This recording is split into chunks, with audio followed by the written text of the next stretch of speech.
Costa Ricans prepare to elect a new president for the next 4 years in this Sunday's presidential runoff.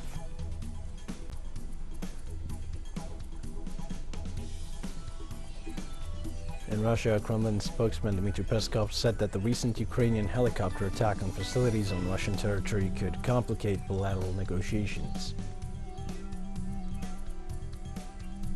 Chinese top authorities held online high-level meetings with the presidents of the European Council and the European Commission.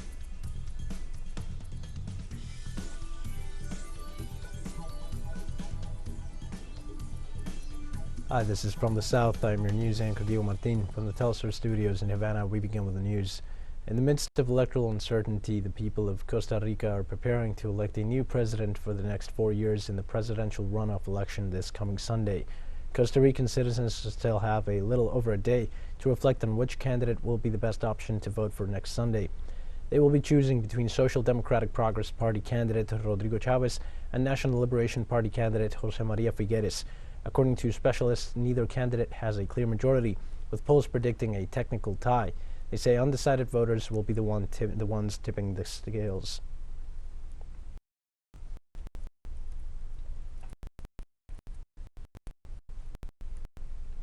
And the National Assembly of Nicaragua approved a reform to the general education law and a reform and an addenda to the law on the autonomy of higher education institutions, which they guarantee that will be quality public university education. Preceded by a long debate, the approval of the law comes from the need to tune it up to modern times, taking into account that education is a global public good. The legislators of all political parties discussed aspects related to quality, inclusiveness, and integral processes of university management and training for research and innovation. Lawmaker Walmar Gutierrez, member of the Education Commission, said that under the new reform, the National Council of Universities will be the only governing body for higher education of Nicaragua. We are strengthening and giving the leading role to an institution that is part of the same university. That is the National Council of Universities, and we are giving it the nature of a governing body. At that same parliament session in Nicaragua, lawmaker Carlos Emilio Lopez said it was agreed that the higher education law reform will serve to ensure that all citizens have the right to free, quality university education in agreement with the national plan to fight poverty and further human development. It comes to strengthen all the processes promoted by the government of reconciliation and national unity related to restoring the right to education and Nicaraguan youth, a free quality education, inclusive, equitable, comprehensive, multicultural, contextual, relevant to the demands of today's society. Improve the dialogue process between the government and freight carrier unions began. The truckers have been on strike for 4 days. Peru's Council of Ministers, headed by the Ministry of Transport and Communications, announced the creation of a dialogue commission to attend to the needs of the sector after saying that it respects their rights, but that no one can block the roads. The strike has blocked dozens of major roads in several regions of the country. Truck drivers are demanding that the government eliminate fuel taxes, review highway and toll concessions, revalidate driver's licenses, and are also demonstrating against the increase in the price of fuel and demanding an economy package to help the transport sector.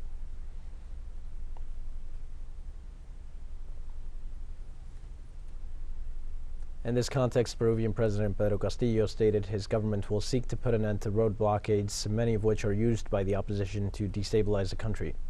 Some strikes and road closures are being announced, malicious and paid for, by some leaders and some ringleaders who will put order in the next hours. Also, the Peruvian head of state reaffirmed his government is willing to seek dialogue, and if necessary, they will talk to the drivers on the road. We're the government of dialogue and understanding, and we have to do it at the table. And if you want to do it on the road, we will do it there, but you cannot stop the dream of a government and the people. The delegations of Chile and Bolivia are already in The Hague and will present their arguments before the judges today over the use of the waters of the Silala River. The process will be extended for 14 days. Chile will be the first to present the case, while the Bolivian representation will have the opportunity to respond on Monday 4th.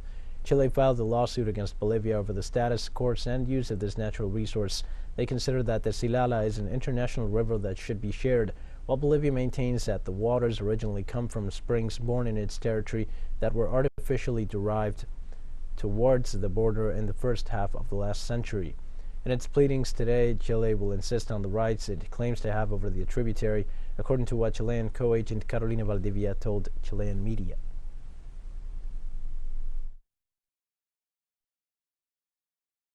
We have been working for more than 6 years on this judicial proceeding before the court, and our expectations are that the claims that Chile has made and all the other procedural pleadings will be recognized. Basically, this implies that the Silala is an international river, thus the water course is subject to the applicable rules of international law pertaining to unreasonable and equitable exploitation, and that the use that Chile has made of these waters is in accordance with international law.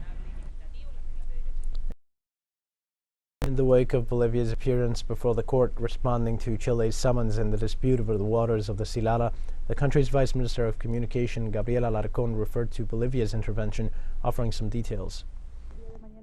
Tomorrow the case starts at 3 o'clock in the afternoon approximately, which means 10 o'clock for Bolivia. Chile is the country to start, and then we will present our arguments the following week, between Monday and Tuesday, for our country. And we are asking them to take into account the fact that those presenting our arguments are international experts, so we are going to present the defense accordingly. We're going to take a short break now. Please join us again after this.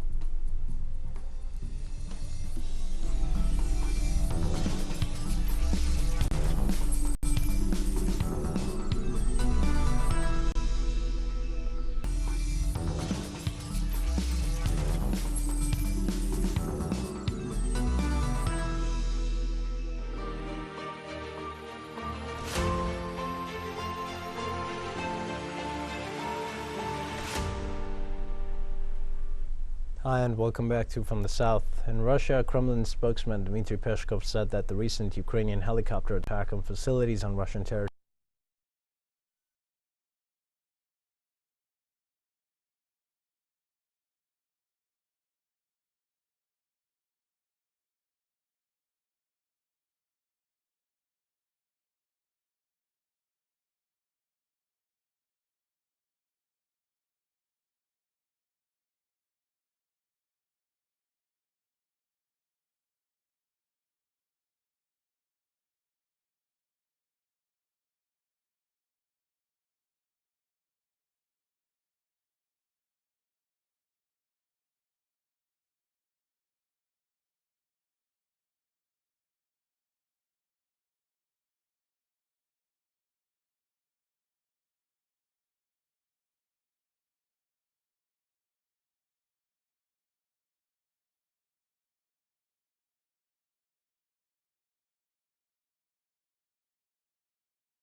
To keep our attention in the outgoing situation in Ukraine and specifically in the Donbass region, we go with our special envoy Alejandro Kirk to know the latest updates from the cities of Donetsk and Luhansk. Yes, we are finally back into the Donbass, closer to the conflict zone. And we were walking around Donetsk this morning.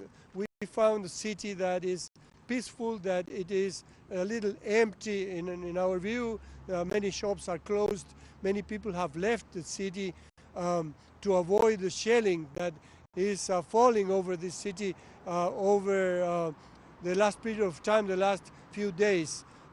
We were told that 14 shells fell into civilian places in the here in Donetsk. Walking around this street, Artyom Avenue actually, we ran into a famous war blogger that was doing his report. People were greeting him, and he agreed to speak with us for a short while. The people of Donbass have already won. If you look at everything that's going on in the world right now, and everybody, and even Russia, which is not here, in Donbass, the whole Western world there, I don't know. And the South and Asia are all in shock because of what's going on. The world is changing, it's crumbling before our eyes, and only the people of Donetsk, who have lived for 80 years under the sound of this cannon fire, are walking around thinking that life is finally getting better. It is an amazing and absolutely incomparable situation. The tactic that Ukraine has chosen for itself since the beginning is not a war against the military, not against the DNR army, but a war against the civilian population, a terror of the civilian population. This is their strategy, which they have used from the beginning and which they maintain to this day, creating problems for the ordinary people whom they are supposed to consider their citizens, but they don't consider them as people. They don't have the same rights, and so on. They deprive them of water, light, access to food, other things, create a humanitarian disaster. Yes, and well, things look calm, but when we hear the noise of cannon fire at a distance, 30, maybe 30 kilometers away from here, we don't know whether this is incoming fire or outgoing fire from the forces of the local militia, which is fighting to recover the entire territory of the Donbass. Here in Donetsk and also in Lugansk, the People's Republics that proclaimed independence in 2014. President Volodymyr Zelensky revealed that he has loyalty problems among his troops. On Thursday night, the Ukrainian head of state reported that he had dismissed 2 generals, but hinted that they were not the only ones. In fact, Zelensky said he did not have time to deal with all of the traitors. The president has said he had dismissed General Naumov Andriy Olehovich, who served as head of Ukraine's main internal security department, and General Kivyryuchko Sergei Alexandrovich, head of the Ukrainian security service in the Kherson region. The senior officers were removed from their posts for disloyalty. Zelensky said during his message that would come because he was too busy, he did not have time to deal with all the traitors, but promised to do so gradually and assured that they would all be punished.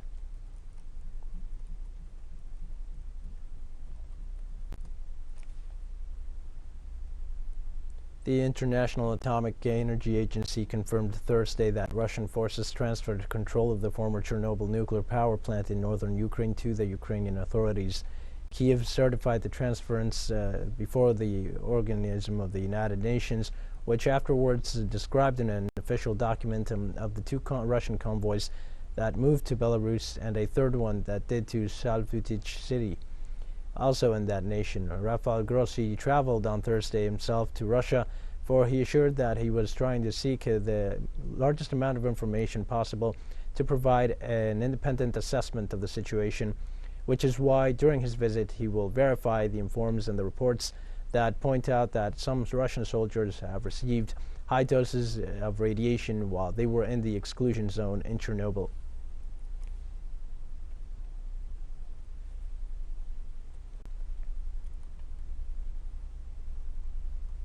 China on Friday accused the United States of instigating the war in Ukraine and said the North Atlantic Treaty Organization should have been disbanded following the breakup of the Soviet Union. As the product of the Cold War, NATO should have been disbanded after the collapse of the Soviet Union. As a culprit and leading instigator of the Ukraine crisis, the U.S. has led NATO to engage in 5 rounds of eastward expansion in the last 2 decades after 1999. The number of NATO members increased from 16 to 30, and they have moved eastward more than 1,000 kilometers to somewhere near the Russian border, pushing Russia to the wall step by step. Neither the world nor Europe needs a new Cold War. The crisis in Ukraine has lasted for more than a month, and the vast majority of countries in the international community hope to promote peace talks and achieve a ceasefire as soon as possible. NATO should reflect on its role in European security issues and the Ukraine crisis. During a campaign rally in Belgrade on Thursday, Serbian President Aleksandar Vučić reaffirmed that his country will not join the North Atlantic Treaty Organization despite international pressure to isolate Russia. peace. We will preserve peace. We will preserve also the national pride and dignity. We must cooperate with KFOR, NATO-led mission in Kosovo, because our people in Kosovo have a good relationship. But when someone says, never say never, maybe we will join NATO, my answer is, we will not join NATO. We will not join NATO. We will protect our country ourselves. We will protect ourselves, our sky, and our freedom. Today is day of maximum tension for Europe, for it is the deadline for the countries who impose sanctions on Moscow to pay for Russian gas in rubles. The Russian consortium Gazprom says it continues to supply natural gas according to standing orders of its customers in Europe. The company detailed in a statement on Friday that honoring its contracts in the old continent, experts grew in March by up to 15.3 billion cubic meters, a volume that exceeds all those recorded in the last 7 months. The state energy company reported that the countries with the highest demand are Italy, Greece, Bulgaria, Croatia, Turkey, and Poland, whose governments have been strong advocates of sanctions against Moscow.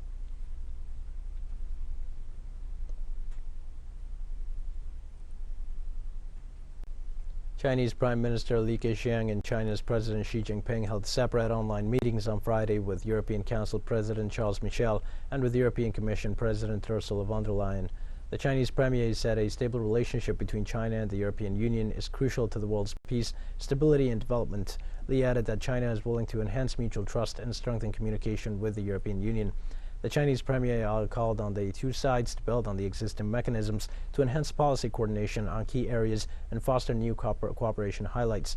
For their part, Michel and von der Leyen said that both China and the EU are important members of the multilateral system and China is an important stakeholder. The EU side laid out its views and position on the current situation in Ukraine. Li expounded China's principles and positions on the issue. He stressed that China always pursues an independent foreign policy of peace, advocates compliance with the purposes and principles of the UN Charter, and upholds international law.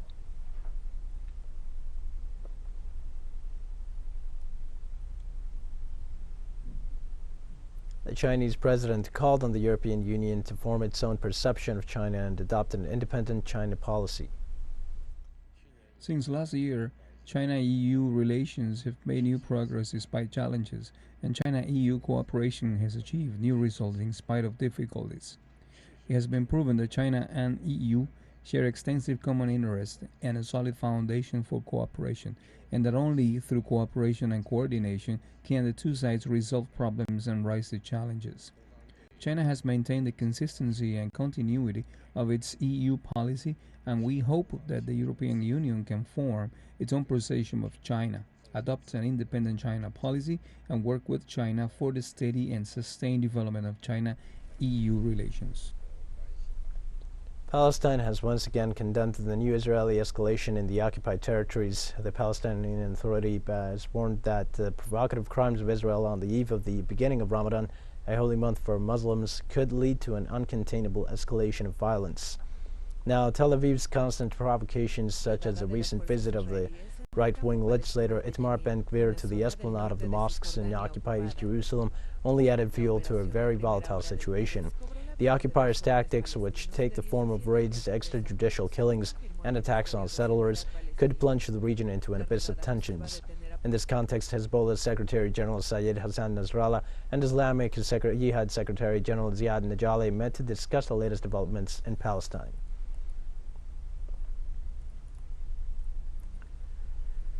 In Syria, the president of the People's Council, or Parliament, Hamouda Sabak, held a meeting in Damascus, the capital, with Iran's Islamic Consultative Assembly Vice President Ali Niqzad. At the meeting, they defined the strong and deep-rooted relation between the two countries and renewed their alliance against Tel Aviv and Washington. The Syrian parliament speaker emphasized that Damascus and Tehran, along with the rest of the countries of the Axis of Resistance, as they called it, stand in strong unity against the Israeli occupation regime and its Western sponsors who insist on their intention to put pressure on the peoples of the West Asian region to undermine integration, determination, and independence. On his behalf, the Persian representative, who headed a large delegation, said that the United States and its allies have failed in Syrian territory, where people and the government remain united at the forefront of resistance against violence and terrorism.